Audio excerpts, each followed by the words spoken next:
If we look at the motivation then behind the act, how do the new acts relate to some of these issues? And what do you think are the impacts on the actual farmer? So if you were to say, look at the average farmer, are they going to benefit from this? Can either of you outline, what your views are about how the acts are designed to address these issues, if indeed they are, because there's skepticism as to what the real motivation here is, and I'll talk about that later. But can you two outline what you think the benefits from the acts will be in terms of addressing some of the structural issues with agriculture in Punjab? My good friend Professor Sukhpal Singh has really outlined excellently the situation in Punjab, and let me take it a little further.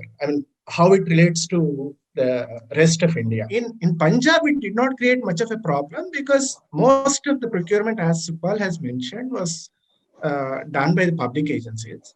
But in other places, actually, the many private players who wanted to invest in agriculture could not enter the market because the APMCs were controlling the licensing. And also, any private investor had to pay for multiple licenses at different places and also market fee. So in a sense, in what economists call the entry barrier zones. As a result, what happened? Right now, only 6% of the farmers get the benefit of MSP all over India. And nearly only 11% of the value or the output is getting the MSP. So 94% of the farmers are not getting the benefit of MSP. At least there has been a lot of clamor for reforming the system. In any case, 75% is happening outside the APMC. So why not actually reform and give farmers an option? Right now, although the farmers are selling 75% of the produce is being sold outside APMCs, it is still an illegal activity on paper. So many of the large private players are unwilling or at least reluctant to invest in an activity which is not a de jure activity. It is going on de facto, but not as a de jure activity. So now the point is what the government is trying to do through this is that create an alternative, like Sukhpal has rightly mentioned.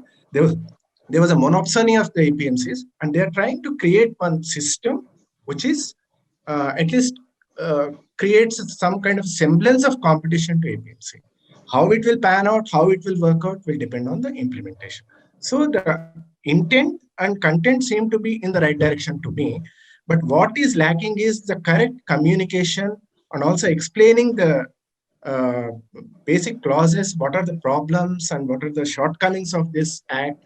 That has not been done by the government at all. That's at the root of this whole problem. My take on this is that we were almost there in terms of achieving these reforms with the states themselves undertaking it. This ordinance route and at this time, pandemic time, has complicated matters. After it was such a subject, now people are questioning at three levels. One, whether the center should have made a law on this at all. Second, what was the urgency? And third, whether the way it has been done. I have a lot of evidence, the way acts have been framed. I think we need to take that into account. Punjab and Haryana farmers are particularly concerned, and they have legitimate concerns because it is the procurement system is the lifeline there. If you look at the procurement over many years, and particularly in the last 3 years, 88% of their paddy has been procured by the public agencies, and nearly 70% of wheat has been procured through public procurement. Whereas in other states, for example, if you take paddy itself, there are other major states like Andhra Pradesh, Telangana, Odisha. There, the procurement is less than 44%, which is less than half of what is being procured in Punjab. For the first time this season, let me inform all of you, CCI has bought cotton directly from farmers without paying to commission agents. They have succeeded finally after the coming into play of these new acts. Earlier, they couldn't do it. This time, they've been able to displace the Aartiya from the system. They said, we don't need you. And let me tell you, there are states in India like Madhya Pradesh, which abolished the very institution of Aartiya in 1980s itself. There are no Aartiyas in those mandis. The government and private buyer directly buy from farmers. So it's possible to directly engage with farmers in these mandis or outside without having somebody who is overloading the system with unnecessary costs. But that is what has been one of the major reasons that there has been this so-called tension between Punjab and the central agencies in terms of how much and how they should buy or not buy from Punjab. In fact, government of Punjab, because of this high market fee and also because a lot of procurement happens in Punjab, so they have been able to earn a lot of revenue. Some estimates suggest that Punjab will stand to lose nearly 3,500 to 4,000 crores in terms of revenue if this system is done away with. So the stakeholders are not only the farmers of Punjab and Haryana, but also the government of Punjab, which is basically has been earning a lot of revenue through this system. And the Aartiyas, and the Aartiyas. And the three people who Aartiyas, are of upset. course. Yeah, government of Punjab, Aartiya, and the farmer. There are three stakeholders who are upset. Yeah.